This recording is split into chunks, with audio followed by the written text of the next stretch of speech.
तो नमस्कार दोस्तों, आपका इस चैनल पे ढेर सारा स्वागत है। आज के इस वीडियो में हम लोग आपको त्रिकोणमिति एकदम जीरो से सिखाऊंगा। सबसे बड़ी बात कि त्रिकोणमिति की शुरुआत कहां से की जाए। जब भी कोई त्रिकोणमिति की शुरुआत करता है सीखने की, तो उसके दिमाग में सबसे पहली बात आती है कि शुरू कहां से करें। त्रिकोणमिति सीखना शुरू कहां से करें, तो आप शुरू इन 6 नामों से करेंगे। आप शुरू इन 6 नामों से करेंगे। पहला, साइन, कॉस, टेन, कॉट, सेक, कॉसेक। ये दिमाग में रखिएगा। अब यहां पर साइन, कॉस, टेन, कॉट, सेक, कॉसेक जो है, यहां पर आपको कुछ वैल्यू देखने को मिलेगा। 30 डिग्री, 60 डिग्री, ए, थीटा, कुछ भी हो सकता है। वो जो यहां पर वैल्यू दिखेगा आपको, जैसे मैंने यहां पे थीटा लिख दिया, तो ये सब जितने भी यहां पे वैल्यू दिखेंगे वो सब कोड होते हैं। क्या होते हैं दोस्तों? कोड। उन्हें क्या कहा जाता है? कोड। यहां पर 30 डिग्री हो सकता है, 45 डिग्री हो सकता है, 60 डिग्री हो सकता है, 90 डिग्री हो सकता है, 120 डिग्री हो सकता है। ये सारे यहां पे जो साइन के बगल में दिखेंगे वो कोड होते हैं। क्या होते हैं? कोड। तो यहां पे साइन थीटा, थीटा का मतलब कोड होता है। हर जगह मैं अगर थीटा लिख दूं, तब इसे क्या पढ़ेंगे दोस्तों? हम पढ़ेंगे sine theta, cos theta, tan theta, cot theta, sec theta, cosec theta. इतनी बात आपको समझ में आ गई होगी। आप थीटा की जगह मैं हटा के अगर ए भी लिख दूं तो भी एक कोड है, ए लिख दूं तो भी एक कोड है। इतनी बात समझिएगा, इतनी बात आप समझिएगा। अब सबसे बड़ी बात कि जो यहां पे कोड दिया होता है, जो यहां पे कोड या थीटा दिया होता है, ये किस जगह का कोड होता है, तो आप हमेशा याद रखिएगा। ये एक त्रिभुज होता है, उसे हम कहते हैं समकोण त्रिभुज। क्या कहते हैं दोस्तों?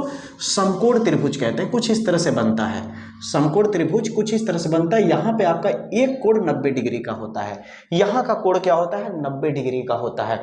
और यहां पे जो भी वैल्यू लिखा हो, जैसे यहां मैंने थीटा लिखा है, तो थीटा हमेशा ये 90 डिग्री जो दिख रहा है ना आपको, इसके जस्ट सामने, इसके जस्ट सामने, ऊपर नहीं, जस्ट सामने, ऊपर नहीं, ऊपर नहीं, नीचे, जस्ट सामने यहाँ पे जो थीटा दिख रहा है, ये थीटा ये यहीं का होता है, ये थीटा यहीं का होता है। अगर मान लीजिए मैंने लिखा साइन 30 डिग्री, क्या लिखा? साइन 30 डिग्री, तो ये जो 30 है ये कहाँ के लिए, ये कहाँ के लिए बता रहा है? ये समकोण त्रिभुज के जस्ट यहाँ पर 30 डिग्री है, यह बता रहा है। इतनी बात आपको समझ में आ रही है या नहीं? जो भी यहाँ पे त्रिकोणमिति फलन आपको दिख रहा है 6 ठो, इनमें जो भी यहाँ पे थीटा 20 डिग्री, 30 डिग्री, चाहे जो भी हो, वो हमेशा कोण होता है। और वो कोण कहाँ का होता है? समकोण त्रिभुज के जस्ट साइड वाले का, समकोण त्रिभुज के जस्ट साइड वाले का। अगर आपको ऐसे बना दे तो भी मत कंफ्यूज होइए, अगर आपको उल्टा बना दे त्रिभुज तो भी 90 डिग्री खोजिए कहाँ पे है। जहां पे 90 डिग्री है उसी के जस्ट सामने क्या होता है? आपका कोण होता है, जो यहाँ दिया हुआ है। जैसे मान लीजिए मैंने लिख दिया यहाँ पे साइन ए, तो साइन ए यहाँ पे क्या होगा? ए यहाँ पे दिखेगा, ए यहाँ पे दिखेगा। समझ में आ रही है नहीं मेरी बातें? यानी आपने कोण का मतलब समझ लिया कि इसके बगल में जो नंबर होते हैं उसका मतलब क्या है। अब हम आगे बढ़ते हैं। अब दोस्तों इसी समकोण त्रिभुज का प्रयोग करके इन क्षयों के लिए फार्मूला बना लिया गया। आइए बताता हूं कैसे। ये जो समकोण त्रिभुज है दोस्तों, इसमें जो आपको ऊपर वाली लाइन दिख रही है उसे लंब कहा गया। क्या कहा गया? लंब। जो नीचे वाली लाइन है उसे आधार कहा गया। ये जो तिरछा दिख रहा है इसे कर्ण कहा गया। क्या कहा गया? कर्ण। अब यहाँ पे जो लंब है, लंब को मैं शॉर्टकट में यल बोलूंगा, आधार को पहले मैं ए कहूंगा, कर्ण को मैं के कहूंगा। ठीक है। अब यहां पे देखा जाए तो लंब, कर्ण, आधार के हिसाब से साइन, कॉस, टेन, कॉट, सेक, कॉसेक का फार्मूला बना दिया गया। रटाऊंगा नहीं, सिखाऊंगा। ऐसी टेक्निक जो जीवन भर नहीं भूलोगे आप, बस ध्यान से देखना। यहां साइन थीटा का क्या दिया है? लंब बटे कर्ण। कॉस का दिया है आधार बटे कर्ण। टेन का दिया है लंब बटे आधार। अरे भाई, अगर आप इसे याद करने की कोशिश करोगे तब तो आप पागल हो जाओगे याद करते करते। बहुत सारे फार्मूले हैं, कितना याद करोगे? भूल जाओगे, एग्जाम में मेन टाइम पे भूल जाओगे और आप क्वेश्चन गलत करके आ जाओगे। क्या चाहते हो ऐसा हो? नहीं ना।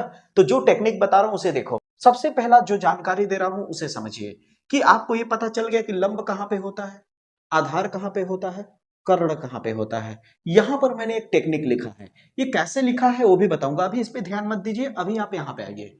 आप दिमाग में इतनी बात रखिएगा कि साइन का उल्टा हमेशा क्या होता है? कॉसेक होता है। साइन का उल्टा क्या होता है? कॉसेक।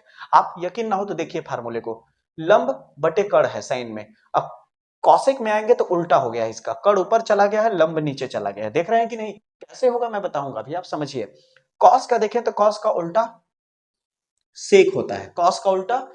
उसी तरह टेन का उल्टा कॉट होता है, याद रखिएगा ये दोनों एक दूसरे के उल्टे होते हैं। देख लीजिए यकीन ना हो तो टेन का फार्मूला क्या है, लंब बटे आधार है, लेकिन कॉट का क्या है, यही आधार ऊपर चला गया है और लंब नीचे आ गया है कि नहीं। तो ये एक दूसरे के उल्टे होते हैं, कौन, साइन कॉसेक का, कॉस सेक का, टेन कॉट का, ठीक है। अब दोस्तों मैं समझाने वाला हूं ट्रिक से कि ये फार्मूला आया कैसे। बस उसके लिए आपको करना क्या होगा, बस एक चीज याद रखना होगा, लाल बटे कक्का। क्या याद रखना होगा, लाल बटे कक्का। देखिए L A L, L A ला ल, कक्का, कक्का, इतना याद रखना होगा। यल का मतलब होगा लंब, ए का मतलब होगा आधार, के का मतलब होगा कड़, ठीक है। इतनी बात आपको समझ में आई। अब आपको सीरियल वाइज से इसे लिखना है। जैसे पहले क्या है साइन, तो यहाँ पे लिख देंगे साइन थीटा, फिर क्या है कॉस तो लिख देंगे कॉस थीटा, फिर क्या है टेन तो लिख देंगे टेन थीटा, ठीक है। इतना आप कर लेंगे। जैसे यहाँ लिखा है देखिए साइन कॉस टेन, ठीक है दोस्तों। याद रखिए ये लाइन बटे है आपका, ये लाइन क्या है, बटे, ठीक ना। लाल बटे कक्का लिखा तो यहाँ लाइन खींच दिया थोड़ा सा ताकि अलग अलग दिखते रहे, ठीक ना।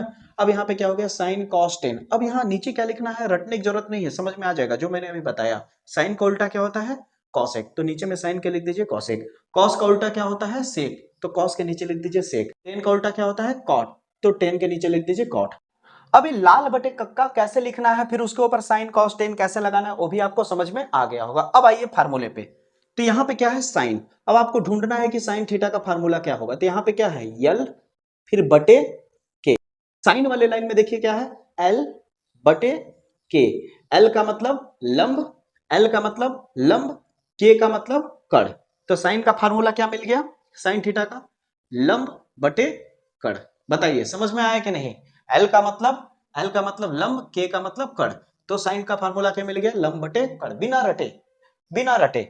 कॉस में क्या आ रहा है, ए बटे के, ए बटे के, तो ए का मतलब होता है आधार बटे के का मतलब बटे, के का मतलब कड़, तो फार्मूला आ गया आधार बटे कड़। तो कॉस थीटा का भी फार्मूला मिल गया। उसी तरह टेन थीटा में जाएंगे तो क्या होगा, यल बटे ए। एल का मतलब होता है लंब, ए का मतलब आधार, तो टेन थीटा में देखिए यल का मतलब होता है लंब, ए का मतलब होता है आधार, तो लंब बटे आधार होगा। इतनी बात आपको समझ में आ रही होगी। अब आगे बढ़ते हैं। अब यहां से देखा जाए तो कॉट आ गया, कॉट का मतलब होता है उल्टा, तो अब नीचे से लेंगे। जैसे ऊपर था तो ऊपर से नीचे जाते थे, कॉट का निकालना है तो कॉट नीचे है तो नीचे से ऊपर जाएंगे। नीचे से ऊपर जाइए, क्या है, पहले ए फिर बटे यल, ए पहले लिखेंगे, ए पहले लिखेंगे फिर बटे यल, ठीक है। अब यहाँ पे देखिए क्या है आपका आधार बटे लंब, आधार बटे लंब आ रहा है कि नहीं। सेक, सेक में देखिए क्या होगा, कड़ बटे आधार, कड़ बटे आधार, तो यहाँ पे क्या हो जाएगा, कड़ बटे आधार। यहां तक समझ में आ रहा है कि नहीं। फिर कौशिक में क्या है, कड़ बटे लंब, कड़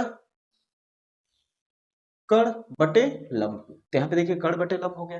तो देखा कितनी आसानी से 6 फार्मूले आपको तैयार हो गए। बस लाल बटे कक्का आपको याद रखना है, लाल बटे कक्का। लाल बटे कक्का लिखने के बाद इस सीरियल वाइज से 1 2 3 जो है ऊपर में लिख दीजिएगा और उसी का उल्टा करके नीचे में लिख दीजिएगा। इतनी बात आपको समझ में आ गई होगी। आगे बढ़ते हैं। अभी जो हम लोगों ने लाल बटे कक्का के दम पे जो फार्मूले तैयार किए दोस्तों, ये अगर आपको अच्छे से तैयार रहे, उसके बाद आप पाइथागोरस थ्योरम पे जो फार्मूला यहां बता रहा हूं वो अगर आप तैयार कर लो तो आप 8.1 10th क्लास का आप आसानी से हैंडल कर सकते हो। मैं एक सवाल करके भी दिखाऊंगा आपको। बस आइए स्टार्ट करते हैं कि पाइथागोरस थ्योरम में फार्मूला क्या है। सबसे पहला, जब पाइथागोरस प्रमेय का सूत्र लिखोगे तो पहला जो सूत्र आएगा दोस्तों, यहां पे कड़ लंब आधार के हिसाब से ही फार्मूला आएगा, ज्यादा चिंता की बात नहीं है। पहला सूत्र आपका है कड़ का स्क्वायर बराबर लंब का स्क्वायर प्लस आधार का स्क्वायर। इसे ध्यान में रखना है कि कर्ण जो है याद रखिए सबसे बड़ी भुजा होती है। कर्ण जो होता है वो सबसे बड़ी भुजा होती है, उसे हमेशा इधर रखना है, हमेशा इधर रखना है। और दोनों को जोड़ दे, दोनों को जोड़ दे स्क्वायर करके, दोनों को जोड़ दे स्क्वायर करके, लंब का भी स्क्वायर आधार का भी स्क्वायर करके जोड़ दे तो कर्ण के स्क्वायर के हमेशा बराबर आता है। ये पहला फार्मूला है दोस्तों। या फिर दिमाग में इतनी बात रख लीजिए कि कर्ण का स्क्वायर लिखना है बराबर फिर लंब का स्क्वायर प्लस आधार का स्क्वायर। ये जो सूत्र मैंने लिखा यही पाइथागोरस का सूत्र है दोस्तों। इतनी बात समझिए आप। इसके बाद आपको करना क्या है, इसे और आगे फार्मूले को बढ़ाने के लिए आप करना क्या है कि यहां से स्क्वायर हटा देंगे। यहां से जैसे स्क्वायर हटाएंगे तो कर्ण आसानी से आपको पता चल जाएगा। स्क्वायर हटाएंगे तो उधर अंडर रूट लग जाएगा, जिसे नहीं मालूम जान लीजिए कि स्क्वायर इधर से हटाओगे तो उधर क्या आ जाएगा, अपने आप रूट आ जाएगा, और बाकी जैसा है वैसा ही उतार दीजिए अंदर में। इतनी बात आपको समझ में आ गई होगी। तो कड़ निकालने का एक सूत्र पता चल गया आपको। कड़ बराबर क्या होगा, रूट में लंब का स्क्वायर प्लस आधार का स्क्वायर। आगे बताऊंगा कैसे करना है, ध्यान से देखिएगा दोस्तों। अगर आपको मान लीजिए तीन वैल्यू है, लंब, कड़, आधार, यानी आपको लंब पता है, आधार पता है, कड़ निकालना है, तब नहीं फार्मूला लगाओगे कड़ निकालने के लिए। हो सकता है आपको कड़ पता हो, आधार पता हो, लंब निकालना हो, क्या निकालना हो, लंब निकालना हो, तो क्या करेंगे आप, ये जो प्लस में आधार है, देखिए यहां पे क्या है, कड़ है, क्या है, कड़ का स्क्वायर। अगर ये जो प्लस में आधार का स्क्वायर है इधर भेज देंगे तो क्या हो जाएगा, कड़ की तरफ आएगा तो क्या हो जाएगा, माइनस आधार का स्क्वायर हो जाएगा, होगा कि नहीं। आधार का स्क्वायर प्लस में है, बराबर किधर आएगा तो क्या हो जाएगा, माइनस हो जाएगा, क्या हो जाएगा दोस्तों, माइनस। और उधर अब क्या बचा, केवल आपके पास लंब का स्क्वायर बचा कि नहीं, आप देख लीजिए, लंब स्क्वायर बराबर है नहीं, बराबर के उधर क्या है, लंब का स्क्वायर, और ये जो था ये इधर आ गया, ये जो था इधर आ गया, तो क्या हो गया, माइनस में आधार का स्क्वायर हो गया, क्या हो गया, माइनस में आधार। अब लिखिए, अब देखिए लंब अकेला हो चुका, बराबर के उधर क्या है, लंब अकेला हो चुका है। जैसे यहां से स्क्वायर हटाए इधर क्या आ जाएगा, रूट आ जाएगा, और देखिए लंब का फार्मूला मिल गया। लंब निकालने के लिए आपका फार्मूला क्या होगा, कड़ का स्क्वायर माइनस आधार का स्क्वायर। इसे अगर मैं सीधा लिखूं तो सीधा लिखना चाहे तो इसे लंब इधर कर दीजिए, मतलब तो वही है, बस सीधा लिख दे रहा हूं मैं। तो लंब का स्क्वायर बराबर, लंब बराबर क्या हो जाएगा, कड़ का स्क्वायर माइनस आधार का स्क्वायर, किसमें, रूट के अंदर। ये आपका फार्मूला हो गया। दो वैल्यू निकालना आपको समझ में आ गया। हो सकता है दोस्तों आपको कड़ और लंब का वैल्यू दिया हो, आधार निकालना हो, तो फार्मूला क्या हो जाएगा, आधार इस पार कर दीजिएगा, और रूट में क्या आ जाएगा, कड़ का स्क्वायर माइनस लंब का स्क्वायर। आप समझ गए होंगे मैंने कैसे लिखा होगा। आधार निकालने के लिए इस बार लंब को इधर भेज दिया, लंब को इधर भेजा तो लंब माइनस में आ गया। अगर इन तीनों को अगर आप ध्यान से देखें, जो मैंने अभी फार्मूला बनाया है, तो यहां पे अगर आप ध्यान से देखें तो कड़ निकालने के लिए ये जो दोनों छोटे वाले हैं, ये जो दोनों छोटे वाले, इतनी बात आप समझिए ना कि ये बहुत बड़ा होता है, ये जो लाइन है इन दोनों से बड़ा होता है, इसलिए इसको निकालने के लिए हमेशा इन दोनों को रूट में प्लस करिएगा। क्या करिएगा, इन दोनों को प्लस करिएगा। अगर लंब निकालना है तो सबसे बड़े वाले को रूट में रखिए, फिर घटा दीजिए आधार को, और अगर आधार निकालना है तो सबसे बड़े वाले को रूट में रखिए, लंब को घटा, तो ये तीनों फार्मूले आपको पता चल जाएंगे। तो पाइथागोरस में ये तीनों फार्मूले आपके दिमाग में रहने चाहिए। अब आइए, अगर आपको सवाल पूछ दे एग्जाम में, कैसे पूछता है सवाल, इस पे आपको मैं एक सवाल करके तुरंत दिखाता हूं कि इस फार्मूले का इस्तेमाल कैसे किया जाता है 10th क्लास के बोर्ड एग्जाम में। जब सवाल पूछा जाता है, आपको सवाल ऐसे पूछेगा, मान लीजिए यहां क्वेश्चन दे दिया कि यदि टेन थीटा बराबर 3/4 है, तो सेक थीटा का मान ज्ञात कीजिए। आप 8.1 में देखेंगे तो इसी तरह से कुछ क्वेश्चन मिलेगा आपको। देखिए कैसे किया जाएगा, मैं समझाता हूं। सबसे पहले जब इस तरह से सवाल दे कि 6 फंक्शन होता है, आपको पता है 6 फंक्शन है आपके पास, पता है, साइन से लेके कॉसेक तक, जिसमें से कोई एक वैल्यू आपको दे दिया है, टेन थीटा का वैल्यू दे दिया है, तो पूछ ले रहा है कि अगर टेन थीटा का वैल्यू 3/4 है तो सेक थीटा का वैल्यू बता दो क्या होगा। तो इसके लिए आपको करना क्या है, सबसे पहले आप एक ट्रायंगल बनाएंगे। क्या बनाएंगे, ट्रायंगल। ये थीटा का इस्तेमाल किया है, और थीटा में पूछ रहा है तो थीटा जाहिर सी बात है 90 के सामने रहेगा। थीटा क्या रहेगा, 90 के सामने। जो आपको दिया है पहले उसे लिखिए, टेन थीटा बराबर कितना है, 3/4। अब आपको इतना पता है कि 10 में क्या होता है, ऊपर वाला लंब होता है और नीचे वाला आधार होता है। मैं आपको समझा चुका हूं, देख लीजिए। 10 में क्या होता है, ऊपर वाला लंब होता है और नीचे वाला आधार होता है। इसका मतलब जो ऊपर वाला वैल्यू 3 दिया है वो लंब का वैल्यू दिया है, और जो नीचे वाला वैल्यू 4 दिया है वो किसका, आधार का वैल्यू दिया है। दो वैल्यू तो पता चल गया। तीसरा पता लगाना है, क्या लगाना है, कड़। तो अब बताइए, कड़ पता लगाना है तो आप कौन सा फार्मूला अप्लाई करेंगे, लंब वाला, आधार वाला या कर्ण वाला? तो कर्ण वाला फार्मूला अप्लाई करेंगे, क्योंकि आपको कर्ण निकालना है।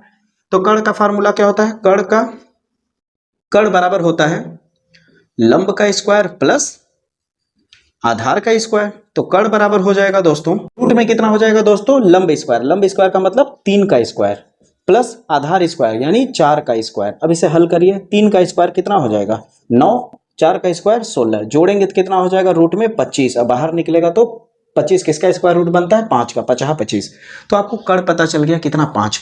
अब देखिए आपको तीनों वैल्यू पता चल गया ना। कभी भी इस तरह का सवाल देगा तो आप समकोण त्रिभुज में देखिएगा लंब, कड़, आधार तीनों का वैल्यू आपको मिल चुका है या नहीं। 2 दिया रहेगा, तीसरा निकालना होता है। हो सकता है कोई भी 2 हो। अभी फिलहाल हमको लंब और आधार दिया था तो कड़ निकाला। हो सकता है आगे जाके कड़ या लंब दे दे, आधार निकालना पड़ जाए, या कड़ आधार दे दे, लंब निकालना पड़ जाए। तो यही तीनों ना फार्मूला काम आएगा जी।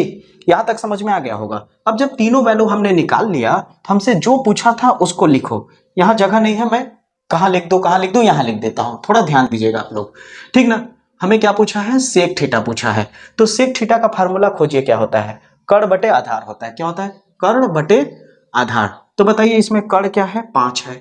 तो ऊपर में कितना आ जाएगा? 5 बटे आधार कितना है? 4। यानी आंसर आ गया 5 बटे 4। है ना आसान? है ना आसान? 8.1 में यही करना है पूरा। मजा आया कि नहीं दोस्तों? बिल्कुल मजा आया। आपको फार्मूला भी सिखा दिया, कैसे अप्लाई करना है वो भी सिखा दिया। अब अगर आपको वीडियो मजा आने लगा होगा, पसंद आने लगा होगा, तो वीडियो को लाइक करिए और कमेंट करिए कि आपको कैसा लगा। अपने दोस्तों तक शेयर करने में कमी मत करिएगा दोस्तों। आइए आगे बढ़ते हैं। अब दोस्तों हम ऐसे टॉपिक की तरफ आ चुके हैं कि अगर इसे मिस किए तो समझ लीजिए आप त्रिकोणमिति पढ़ने का कोई मतलब नहीं है। अब हम लोग त्रिकोणमिति टेबल समझने वाले हैं। ये बहुत जरूरी है दोस्तों। आप खुद देख लीजिएगा प्रश्नावली 8.2 जो आपका है 10th क्लास का, उसमें सारे इसी फार्मूले पे सवाल है। मैं करके दिखाऊंगा ना, आप चिंता मत करिए। और ट्रिग्नोमेट्रिक टेबल तो इतना इजीली समझाऊंगा कि आपको मजा ही आ जाएगा। सबसे पहला चीज देखिए, या तो आप पहला वैल्यू याद रख लीजिए, पहली लाइन साइन 0 का वैल्यू 0 होता है, साइन 30 का वैल्यू 1/2, साइन 45 का वैल्यू 1/√2, साइन 60 का वैल्यू √3/2, या साइन 90 का वैल्यू 1 होता है। लेकिन मैंने वादा किया है कि मैं कहीं रटाऊंगा नहीं, आपको सिखाऊंगा। तो देखिए 0 कैसे आया, देखिए आप एक ट्रिक समझिए। रूट बनाइएगा और बटे के नीचे 4 लिखते जाइए। सब जगह रूट बनाइए, बटे के नीचे 4 लिखते चले जाइए। इतना कर लेंगे। उसके बाद यहां ऊपर में 0 1 2 3 4 इस तरह लिख देंगे। इतना कर पाएंगे? बिल्कुल कर लेंगे। अब ऊपर में 0 आया तो पूरा वैल्यू क्या हो गया? 0 हो गया। ये क्लियर है? अगला देखिए, यहां क्या है? 1 बाहर निकल जाएगा, 4 बाहर निकल के 2 बनेगा, इसलिए यहां आ गया 1/2। 2 बाहर निकल नहीं सकता इसलिए √2 रहा। ठीक ना, ध्यान से सुनते जाइएगा। और ये 4 बाहर निकल जाएगा तो कितना आ जाएगा? 2 हो जाएगा। क्या हो जाएगा? 2 हो जाएगा। अब इसका परिमेयकरण करिए। क्या करिए? परिमेयकरण करिए। ध्यान से सुनिएगा। तो √2 ऊपर भी, √2 नीचे, तो √2 मल्टीप्लाई होकर 2 बचेगा और यहाँ पे 2√2 बचेगा। तो 2 से 2 कट जाएगा, 1/√2 आ जाएगा। तो 10 45 का वैल्यू 1/√2 होता है। यहाँ पे √3/4 है तो √3 तो बाहर निकल नहीं सकता, 3 अंदर ही रह जाएगा, 4 बाहर निकल के 2 बनेगा, √3/2 आ गया। 4 से 4 कटेगा, 1 आ जाएगा। ठीक है, या तो ऐसे समझ लीजिए, या तो मैं जो कह रहा हूं उसे समझिए, या तो आप पहला लाइन याद रख लीजिए कि साइन 0 का वैल्यू 0 होता है, साइन 30 का 1/2, साइन 45 का 1/√2, साइन 60 का वैल्यू √3/2, साइन 90 का वैल्यू 1 होता है। जैसे ही एक लाइन आपको तैयार हुआ, जैसे ही आपको एक लाइन तैयार हुआ, कसम बता रहा हूं आप एक भी लाइन नहीं रटोगे, पूरा अपने आप फ्लो में एकदम पूरा अपने आप मक्खन की तरह तैयार हो जाएगा। कैसे? देखिए अभी कॉस वाली लाइन को तैयार करने के लिए पीछे से पलट के लिखते चले आइए, पीछे से उल्टा लिखते आइए। वहां सबसे पहले क्या है? यहाँ पे 1 है तो यहाँ लिखिए 1। फिर क्या है? √3/2 तो यहाँ लिखिए √3/2। यहाँ क्या है? 1/√2 तो यहाँ लिखिए 1/√2। फिर 1/2, फिर 1/2, फिर 0, फिर 0। हो गया दूसरा लाइन अपने आप तैयार। अब आपको तीसरी लाइन तैयार करनी है। तीसरी लाइन यानी 10 का वैल्यू कैसे लाए? तो जो साइन और कॉस है, इस साइन और कॉस के बीच में एक लाइन सीधी गई है, ये दिख रहा है। इस सीधी लाइन को आप बटे समझ लो। क्या समझ लो? बटे यानी डिवाइड। जैसे आप इसे डिवाइड समझोगे तो इस वाले डब्बे में देखो क्या है, इस वाले डब्बे में 0 ऊपर में है और बटे नीचे में क्या है? 1।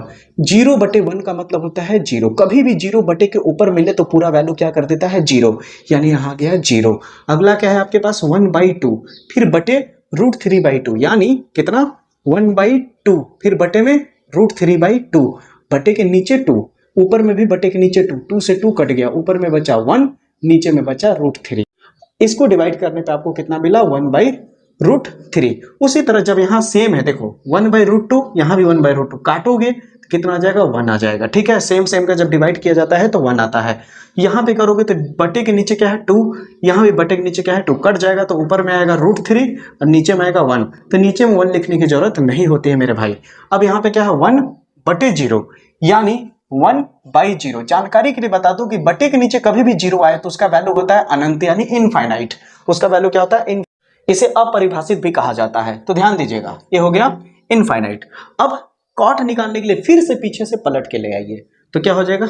इनफाइनाइट √3 1, 1/√3 और यहाँ पे आ गया 0। है कि नहीं आसान? बिल्कुल आसान है। अब बच्चा सेक लाने के लिए क्या करिए, जो कॉस है, बताया था ना मैं कि कॉस जो होता है क्या होता है, सेक का उल्टा होता है। तो कॉस का जितना भी वैल्यू आया उसे ऐसे धड़ाम से पटक दीजिए, उसे धड़ाम से ऐसे पटक दीजिए। पटकेंगे तो क्या हो जाएगा, ये 1 है, 1 तो 1 ही रहेगा, लेकिन ये √3/2 है तो पलट के क्या हो जाएगा 2/√3। बस नीचे वाला ऊपर और ऊपर वाला नीचे ले आइए, ठीक ना, पलटना है इसे, ध्यान दीजिए। अब यहाँ पे क्या है, तीसरे लाइन में 1/√2, तो 1/√2 को पलटोगे तो √2/1 आ जाएगा। अब बटे में 1 लिखने की जरूरत नहीं होती है, नीचे में 1/2 है, पलटोगे तो क्या हो जाएगा 2/1, बटे के नीचे 1 लिखने की जरूरत है नहीं, 2 मिल गया। 0 है, यहाँ नीचे कुछ नहीं, क्या छुपा रहता है 1, जब इसे पलटोगे तो क्या आएगा 1/0। अभी जस्ट बताया कि जब नीचे में 0 आ जाए तो पूरा वैल्यू क्या हो जाता है, इनफाइनाइट हो जाता है। इतनी बात समझ में आई? सेक भी देखो कितना आसानी से मिल गया ना। अब जैसे इसे पलटोगे, जैसे आप इसे ऐसे पलटोगे तो क्या हो जाएगा, इनफाइनाइट 2, पीछे से लिखते चले आओ, 2 फिर √2 फिर 2/√3 फिर यहाँ पे 1। कितना आसान है ना, बिल्कुल मजेदार है। देखा आपने ट्रिग्नोमेट्रिक टेबल भी कितनी आसानी से आपने तैयार कर लिया। चाहे तो आप इस मेथड पे इस पहले वैल्यू को रख लीजिए, या तो आप इसे याद रख लीजिए। याद रखने के बाद ऑटोमेटिक पूरा अपने आप आ गया। कैसे, एक बार रिपीट कर देता हूं। मान लीजिए पहला लाइन तैयार है, तो मैंने क्या किया, पीछे से लिखना शुरू कर दिया, ठीक है, उधर से लिखना शुरू किया, दिख रहा है। फिर उसके बाद इसका डिवाइड कर दिया, इतना आया, फिर उसको पीछे से पलट दिया, इतना आया, फिर कॉस को उल्टा किया, कॉस को ऐसे पलटा, कॉस को ऐसे पलटा, ऊपर को नीचे, नीचे को ऊपर, तो सेक मिल गया। सेक को पीछे से लिखना शुरू किया तो कॉसेक मिल गया। ट्रिग्नोमेट्रिक टेबल क्लियर हो गया। अब आपको 8.2 में सवाल कैसे देगा, एक सवाल करके भी दिखाता हूं मैं आपको, ध्यान दीजिएगा। यहाँ पे ट्रिग्नोमेट्रिक टेबल के दम पे एक प्रश्न देखिए कितना आसानी से आप कर लेंगे, जो कि आपको 8.2 में देखने को मिलेगा दोस्तों। जैसे यहाँ साइन 30 है, तो साइन 30 का वैल्यू कितना है, साइन 30 का वैल्यू 1/2, तो यहाँ पर रख दीजिए 1/2 इंटू कॉस 60। कॉस 60 का वैल्यू कितना है, यहां देखिए 1/2, फिर प्लस टेन 45, तो 10 में जाइए 45 कितना है 1 इंटू सेक 60।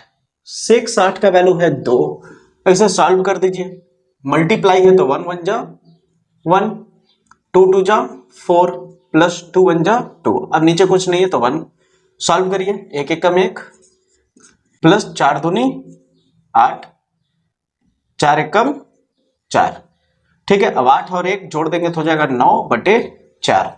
हो गया, सवाल खत्म। है कि नहीं आसान?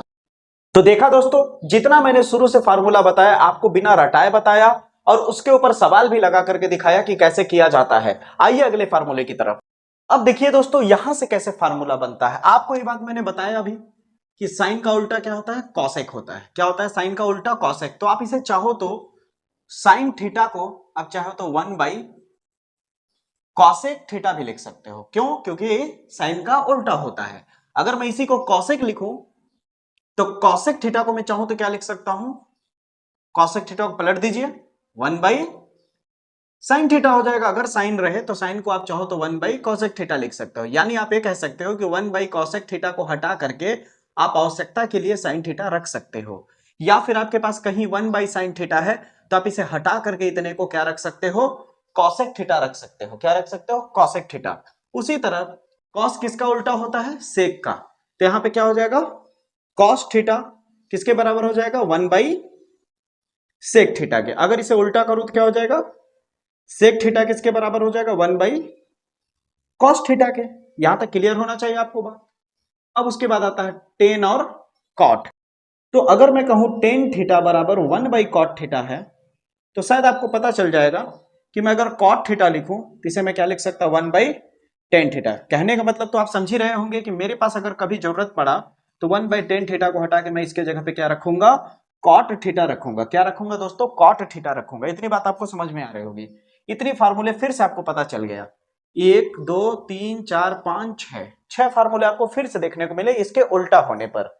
एक और बात बताता हूं आपको, अगर आपका साइन थीटा और कॉस थीटा का डिवाइड कर दिया जाए, क्या कर दिया जाए, साइन थीटा बटे कॉस थीटा, तो आपको प्राप्त होगा टेन थीटा। क्या प्राप्त होगा, टेन थीटा। यानी आप चाहें तो साइन थीटा बटे कॉस थीटा को हटा के आप क्या रख सकते हैं, टेन थीटा।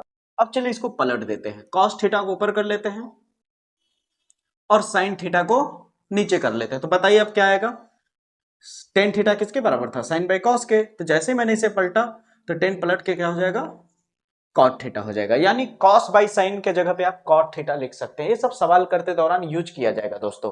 तो उम्मीद करता हूं दोस्तों इतना आपको फार्मूला अच्छे से समझ में आ गया होगा।